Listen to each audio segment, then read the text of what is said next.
A friend in need is a friend indeed. ये कहावत आप सभी लोगों ने सुनी होगी। इस कहावत को अगर सच करके दिखाया है किसी ने तो वो है बीएसएनएल। मैं अगर याद करने लगूं 200 साल के पुराने इतिहास को तो पता नहीं कितनी बार, लेकिन अगर हम रिसेंट पिछले 10 सालों में अगर हम देखें तो 2010 में जब बादल फटा था लेह में, तो सुबह सुबह बीएसएनएल जो एम्प्लॉय कर्मचारी अपने एक स्पेशल प्लेन से बीएसएनएल के टावर को लेके उड़ गए और वहां पे सुबह सुबह अपनी सर्विसेज चालू करके न जाने कितने लोगों की जान बचाई।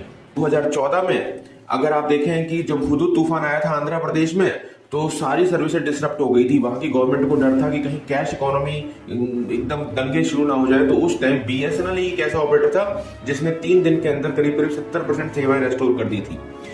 उसके बाद जब 2018 में उत्तराखंड की त्रासदी आई तो एक मजदूर ने अपनी आपदाता सुनाई कि अगर बीएसएनएल का सिग्नल नहीं होता तो शायद वो आज जिंदा नहीं होते। आज की डेट में अगर 2023 की बात करें तो बालासोर ट्रेन हादसे में सबसे पहले बीएसएनएल ही वहां पे एक अपना टावर ले जाके पहुंचाए, ताकि किसी भी बंदे के पास अगर कोई कहीं दबा हुआ हो, कहीं पर भी हो, तो वो अपनी आवाज पहुंचा सके और उसको बचाया जा सके। मैं ये वाली बात विद आपके सामने इन सब के लिंक मैंने नीचे डिस्क्रिप्शन बॉक्स में दिए हैं कि कैसे कैसे वहां की गवर्नमेंट ने 2010 में बोला था कि प्राइवेट ऑपरेटर सपोर्ट नहीं कर रहे हैं। 2014 में आंध्र प्रदेश गवर्नमेंट ने बीएसएनएल को अप्रिशिएशन लेटर दिया और बताया कि करीब 1 माह तक पूरे ऑपरेटर जब गायब थे तब बीएसएनएल वहां पे सेवाएं दे रहा था और उनके देश उनके स्टेट में जो दंगे होने वाले थे उसको रोका। उसी तरीके से ऐसा ना जाने कितनी बार हुआ है जब बीएसएनएल ने साबित किया है कि वो ही एक सच्चा दोस्त है।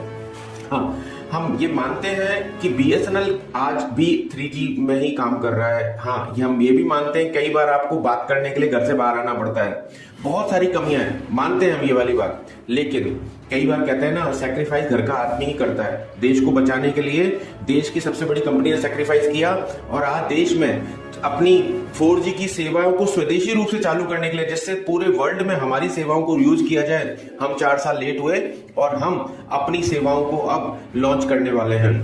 और जिस दिन उसके बाद आज की डेट में जब 4G हमारा जो होगा पूर्ण रूप से स्वदेशी होगा, उसके लिए ठीक है, हमने उसके लिए 4 साल का बलिदान दिया है। जब सभी ऑपरेटर अच्छे से 4G 5G पे जा रहे हैं और हम 3G बंद कर रहे हैं, ठीक है, ये बात बिल्कुल सही है। लेकिन मैं अश्योर करता हूं आज भी कश्मीर के सुदूर इलाके हो, उत्तराखंड हो, ये कहीं भी बड़े बड़े घने जंगल हो, नॉर्थ ईस्ट के, बंगाल की खाड़ी हो, अरब सागर हो, छत्तीसगढ़ के नक्सली इलाका हो, या कोई भी ऐसी जगह हो जहां पे कोई ऑपरेटर नहीं होगा, वहां पे बीएसएनएल आपको जरूर मिलेगा। भारत सरकार ने अभी 25,000 एक ऐसी लोकेशन आइडेंटिफाई की हैं जहां पे शायद अभी किसी भी कंपनी का सिग्नल नहीं है। वहां पे नए टावर जो लगाए जा रहे हैं वो भी बीएसएनएल लगा रहा है, जो शायद अगले 1 साल के अंदर लग जाएंगे।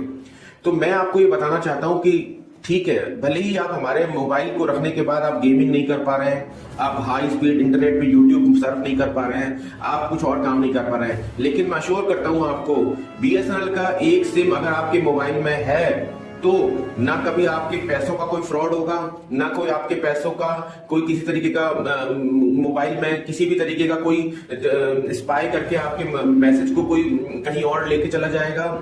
और जब भी कभी किसी भी मुसीबत में, भगवान ना करे, आप फंसे, तो आपके पास एक साथी होगा जिसका सिग्नल आपके मोबाइल में होगा, जिससे आप बात करके अपने तक या देश की सुरक्षा बलों तक अपनी इंफॉर्मेशन को पहुंचा पाएंगे।